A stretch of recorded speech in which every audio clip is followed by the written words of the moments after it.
Next lecture है हमारा nuclear reactor. Nuclear reactor क्या होता है? जो हमने पढ़ा कि न्यूक्लियर एनर्जी होती है और वो न्यूक्लियर एनर्जी बहुत हाई अमाउंट में हम प्रोड्यूस कर सकते हैं।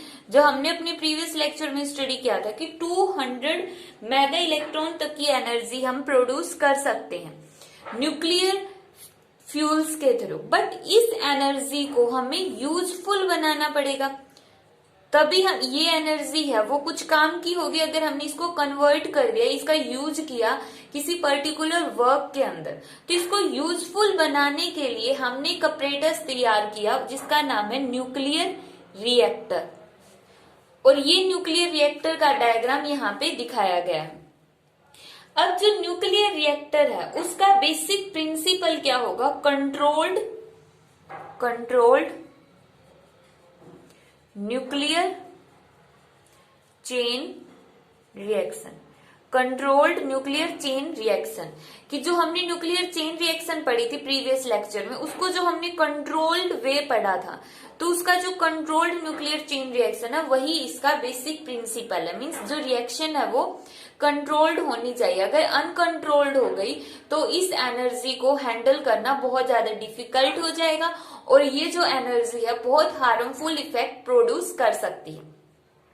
तो अब हम इसका कंस्ट्रक्शन देखते हैं। सबसे पहले हमने देख लिया न्यूक्लियर रिएक्टर क्या होता है, उसका बेसिक प्रिंसिपल क्या होता है। अब हम इसकी कंस्ट्रक्शन और वर्किंग साथ में ही पढ़ते हैं, क्योंकि कंस्ट्रक्शन में क्या वो तो खुद भी लिख सकते हो एक बार समझ में आने के बाद। अब हम डायरेक्ट इसकी वर्किंग देखते हैं एक एक पार्ट्स की।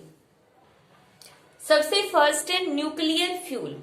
न्यूक्लियर फ्यूल का मतलब ये है कि जो इस रिएक्टर के अंदर हम फ्यूल डालने वाले, जैसे गाड़ी के अंदर पेट्रोल या डीजल डलता है, तो इसी तरह इस रिएक्टर के अंदर इस apparatus में जो हम फ्यूल डालेंगे वो फ्यूल फीजनेबल होनी चाहिए। फीजनेबल मीन्स अनस्टेबल न्यूक्लियाई होना चाहिए। ऐसा ना हो कि यहाँ पर हम स्टेबल न्यूक्लियाई डाल दें और वो टूटे ही ना। अगर वो डिकम्पोज नहीं होगा तो एनर्जी रिलीज नहीं होगी। तो मटेरियल फीजनेबल होना चाहिए। और वो फीजनेबल मटेरियल कौन सा हो सकता है? यूरेनियम 233, यूरेनियम 235 या फिर प्लूटोनियम 239। ये वाला फीजनेबल मटेरियल्स हम यूज कर सकते हैं। अब इसको यूज कहां पर करेंगे? इस डायग्राम के अंदर ये जो फीजनेबल मटेरियल लिया इसको सबसे फर्स्ट हमने रोड्स की फॉर्म में कन्वर्ट कर लिया। ये जो मटेरियल लिया इसको रोड्स की फॉर्म में कन्वर्ट कर लो, या फिर ये बोलो कि इसको हमने पिलेट्स के अंदर डाल दिया। यहाँ पर ये रहा, ये जो यूरेनियम फ्यूल्स है यहाँ पर, ठीक है। तो ये यूरेनियम की पिलेट्स हमने यूज कर ली, यूरेनियम की रोड्स यूज कर ली। तो इनका नाम यहाँ पर होगा फ्यूल रोड्स। अब यहाँ पर हमने इसको फ्यूल तो प्रोवाइड कर दिया है। अब इस फ्यूल का काम क्या होगा? वही जो न्यूक्लियर चेन रिएक्शन हमने देखी थी। न्यूक्लियर चेन रिएक्शन में हमने क्या लिया था, इसको हम लिख लेते ऊपर। ये हमने रिएक्शन ऊपर लिख लिया कि जो यूरेनियम का फ्यूल हमने लिया, यूरेनियम 235। अब इसको क्या करवाना है? न्यूट्रॉन से बम्बार्डमेंट करवानी है। मतलब पहला स्टेप हमारा हो गया कि पॉइंट एक्सप्लेन करना है। न्यूक्लियर फ्यूल क्या होता है? न्यूक्लियर फ्यूल एक फीजनेबल मटेरियल होगा। For example uranium 233, uranium 235, plutonium 239। और उस मटेरियल को हम पिलेट्स की फॉर्म में या फिर ये बोलेंगे फ्यूल रोड्स की फॉर्म में न्यूक्लियर रिएक्टर के अंदर प्लेस कर देंगे। नेक्स्ट आएगा मॉडरेटर। मॉडरेटर वर्ड से क्या समझते हो? मॉडरेटर मतलब कि जो मॉडरेट कर दे, चीजों को स्लो डाउन कर दे। तो ये मॉडरेटर जो होता है, अभी इसका एग्जैक्ट मीनिंग अभी समझ में आ जाएगा। मॉडरेटर को हम यहाँ पे डालते हैं, ये बीच में जो डॉटेड दिख रहा है ये मॉडरेटर होता है। ये हो गया। इन न्यूक्लियर फ्यूल्स रोड्स के बीच में हमने मॉडरेटर डाल दिया। अब मॉडरेटर के लिए हम पहले लिख लेते हैं कि क्या क्या मटेरियल हम यूज करते हैं। Heavy water means D2O, graphite, deuterium,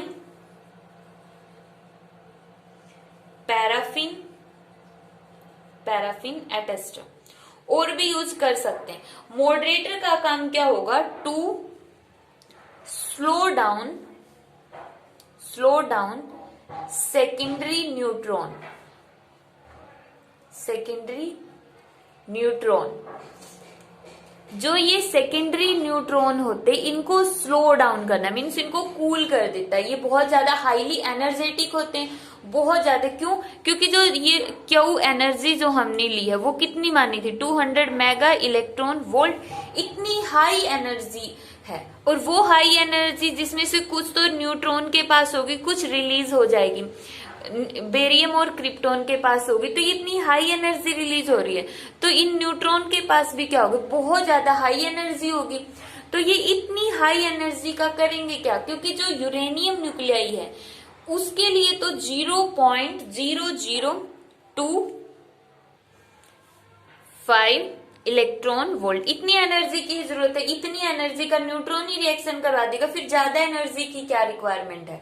तो उस इसकी एक्स्ट्रा की एनर्जी को हम यूज कर सकते हैं। कैसे यूज करेंगे वो भी अभी आएगा बीच में। अभी के लिए हम देख लेते हैं कि अब इसकी जो एक्स्ट्रा की एनर्जी है उसको हम रिमूव कैसे करेंगे, न्यूट्रॉन से अलग कैसे करेंगे। तो उसके लिए हमने मॉडरेटर कर दिया। अब यहां से जो इस न्यूक्लियर फ्यूल से जो ये न्यूट्रॉन निकल रहे हैं यहाँ पर, तो ये न्यूट्रॉन क्या होंगे, मॉडरेटर के अंदर से पास होंगे। मॉडरेटर क्या करेगा, इनको स्लो डाउन कर देगा, मतलब इनकी एनर्जी को खुद एब्जॉर्ब कर लेगा और न्यूट्रॉन की एनर्जी को स्लो कर देगा, कम कर देगा। तो ये काम होता है इसका मॉडरेटर का। और अच्छे मॉडरेटर का मीन्स एक गुड मॉडरेटर का काम क्या होगा कि वो न्यूट्रॉन को एब्जॉर्ब ना करे, सिर्फ स्लो डाउन करे। उसका काम सिर्फ स्लो डाउन करना होगा, मतलब कि उसकी स्पीड को हाई से मॉडरेट स्पीड कर देगा, स्लो स्पीड कर देगा। तो ये काम होगा मॉडरेटर का। अब नेक्स्ट देखते हैं। अब नेक्स्ट है कंट्रोल रोड। कंट्रोल रोड होगी ये वाली रोड, ये जो 3 रोड है इनको हम बोलते हैं कंट्रोल रोड या फिर बोल दो सेफ्टी रोड। ठीक है, मेन नाम इनका कंट्रोल रोड ही है। इसको पकड़कर हम इसके अंदर ज्यादा लेंथ तक भी डाल देते हैं, मीन्स इसको पकड़कर प्रेस कर देंगे तो ये वाली रोड्स यहाँ तक नीचे तक आ सकती, कितनी भी लेंथ तक की, जितनी हमें चाहिए हम यहाँ तक की भी कर सकते हैं इस रिएक्शन को क्लोज करने के लिए। अगर इसको हम इतनी लेंथ की करेंगे तो रिएक्शन क्लोज हो जाएगी। फिर तो जितनी लेंथ की हमें रिक्वायरमेंट हो उस लेंथ के अकॉर्डिंग हमने कंट्रोल रोड ली। कंट्रोल रोड किसकी बनी होगी, कंट्रोल रोड बनी होगी बोरोन और कैडमियम की। बोरोन और कैडमियम की कंट्रोल रोड्स होगी। और कंट्रोल रोड्स का काम क्या होगा, ability to capture the slow neutron. जो स्लो न्यूट्रॉन है उनको कैप्चर करने की एबिलिटी। अब कैप्चर मतलब कि खा जाना, खत्म कर देना, वहां से फिनिश कर देना, उनको एब्जॉर्ब कर लेना। तो इसका ये क्यों, क्योंकि जब मान लो जो रिएक्शन है बहुत ज्यादा वायलेंट हो गई है, मींस अब एक न्यूट्रॉन से 3 न्यूट्रॉन बन गए, 3 से कितने बनेंगे, 3 से 9 बनेंगे, 9 से 27 बनेंगे, 27 से फिर 81 बनेंगे, 27 से 81 बनेंगे। इस तरह से जो बहुत ज्यादा न्यूट्रॉन बन गए तो रिएक्शन का प्रोबेबिलिटी क्या होगी कि वो रिएक्शन वायलेंट हो जाए। तो उसकी चांस कम करने के लिए कि जो यहाँ पे हार्म ना पहुंचे, किसी को नुकसान ना पहुंचे, इसके लिए हम कंट्रोल रोड को नीचे की तरफ पुश कर देंगे। पुश कर देंगे तो ये रोड नीचे की तरफ आएंगी और इसकी वजह से क्या होगा, नीचे की तरफ आने की वजह से कुछ न्यूट्रॉन्स को ये एब्जॉर्ब कर लेगी। जैसे 27 न्यूट्रॉन्स है तो 27 में से अगर 7 न्यूट्रॉन इसने एब्जॉर्ब कर लिए तो कितने बन गए, फिर 20 रह गए। तो इस तरह से हम रिएक्शन को कंट्रोल कर सकते हैं कंट्रोल रोड्स की हेल्प से। इसके अलावा हम यहाँ पे सेफ्टी रोड्स भी लगा सकते हैं इसको सेफ बनाने के लिए। नेक्स्ट पॉइंट है कूलेंट। कूलेंट मीन्स ये वाला पॉइंट। कूलेंट में क्या होगा, used to remove the heat produced. जो इस रिएक्शन में, इस रिएक्टर के अंदर यहाँ पर देखो, जब हमने क्या पढ़ा था कि जो न्यूट्रॉन निकले थे उनकी जो न्यूट्रॉन की एनर्जी बहुत ज्यादा थी, जिसके लिए हमने मॉडरेटर यूज किया और मॉडरेटर ने फिर क्या कर दिया, उसकी एनर्जी को एब्जॉर्ब करके स्लो डाउन कर दिया था। अब एब्जॉर्ब एनर्जी मॉडरेटर से कौन लेकर जाएगा और उसका यूज कहां पर करेंगे, जो ये कूलेंट होता है, यहाँ पर जो कूलेंट हमने डाला है, तो वो कूलेंट इसकी हीट को एब्जॉर्ब करेगा और उस हीट को कहां पर लेकर जाएगा, हीट एक्सचेंजर के अंदर। ये जो हीट एक्सचेंजर है, यहाँ पर ये वाटर डाला हुआ, हीट एक्सचेंजर के अंदर हमने वाटर डाला हुआ है। अब ये जो हीट होगी इस फॉर्म में आएगी। अब पाइप गर्म होगा। अगर मान लो ये पाइप है, इसमें बहुत ज्यादा हॉट है, ये गर्म है, इसके अंदर कुछ गर्म ऑयल है, कुछ भी ऐसी चीज है जो बहुत ज्यादा गर्म है, जिसकी वजह से पाइप भी गर्म हो गया। पाइप गर्म होने से उसके कांटेक्ट में जो वाटर आएगा वो भी क्या हो जाएगा, धीरे धीरे गर्म हो जाएगा। तो इस तरह से ये हीट एक्सचेंजर क्या करेगा और उसके अंदर का मटेरियल क्या होता जाएगा, फिर कूल होता जाएगा। तो ये हम बोल सकते हैं कि अंदर की हीट है वो बाहर ट्रांसफर हो गई। तो ये कूलेंट का काम क्या होगा, जो मॉडरेटर के पास या न्यूक्लियर रिएक्टर में एक्सेस अमाउंट में हीट है उसको हीट एक्सचेंजर तक पास करना, means to remove the heat produced in the nuclear reactor.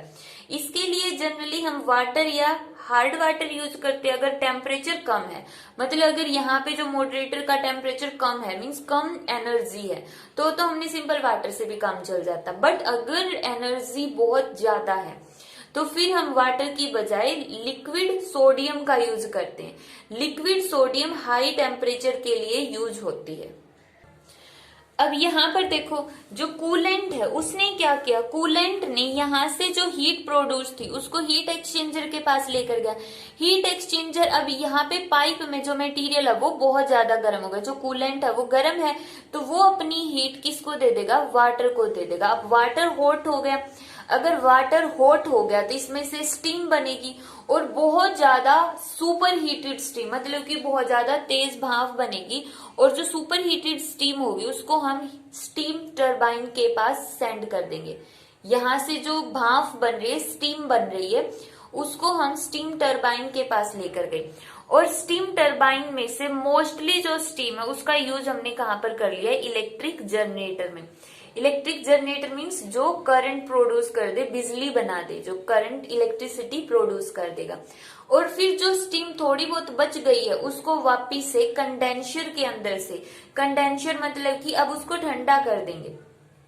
ठंडा कैसे करेंगे, यहाँ से कोल्ड वाटर डाल के। अब बार बार वो जो स्टीम है अगर कोल्ड वाटर के कांटेक्ट में आएगी, यहाँ पर कोल्ड वाटर है, तो वो जो स्टीम होगी वो क्या बन गई, कम टेम्परेचर होगा, उसका टेम्परेचर लो हो गया और फिर से वो पानी है वो यहाँ पर इकट्ठा हो जाएगा। मतलब यहाँ पे अगर पानी मान लो बहुत ज्यादा गर्म हो गया, फिर तो इसकी प्रोसेसिंग ही रुक गई। क्यों रुक गई, क्योंकि यहाँ से कूलेंट का काम क्या होता है, इसकी एनर्जी को यहाँ पर ट्रांसफर करना। यहाँ से एनर्जी यहाँ पर होगी और यही वाली एनर्जी फिर यहाँ पर मिलेगी। मतलब यहाँ पर भी हम एनर्जी प्रोड्यूस नहीं कर रहे, सिर्फ एनर्जी को कन्वर्ट कर रहे हैं। यहाँ पर जो एनर्जी थी उसको पहले स्टीम, भाप के अंदर स्टीम एनर्जी में कन्वर्ट किया और स्टीम एनर्जी को फिर हमने इलेक्ट्रिसिटी में कन्वर्ट किया है। तो अगर यहाँ पर मान लो अगर हम पानी को दोबारा सेंड ना करें, यहाँ पर जो पानी उसी को रखे, फिर तो एक दो स्टेप के बाद ही ये पानी भी गर्म हो जाएगा। जितना इसका टेम्परेचर उतना ही इसका टेम्परेचर भी हो जाएगा। फिर तो ये प्रोसेसिंग होगी नहीं, ये पीछे से हीट लेकर ही नहीं आएगा। क्योंकि हीट कहाँ से कहाँ तक फ्लो होती है, from high temperature to low temperature. यहाँ से हीट यहाँ पर तभी आएगी जब यहाँ का टेम्परेचर कम होगा और यहाँ का ज्यादा टेम्परेचर होगा। यहाँ पर वाटर है, यहाँ पे हाई अमाउंट ऑफ हीट है, तभी हीट ट्रांसफर होकर यहाँ पर आएगी। और यहाँ की हीट को फिर स्टीम टरबाइन, जो स्टीम टरबाइन भाप से चलने वाला इंजन है, उसकी हेल्प से हम जनरेटर के पास सेंड करेंगे उस स्टीम को, और वहां से हमारे पास करंट बन गया है। और इसके बाद लास्ट का पॉइंट आता है, ये इसकी वर्किंग हो गई कंप्लीट। अब इसकी शिल्डिंग देखते हैं। वर्किंग में ही है, इसकी शिल्डिंग भी है, मतलब कंस्ट्रक्शन में है एक तरह से शिल्डिंग।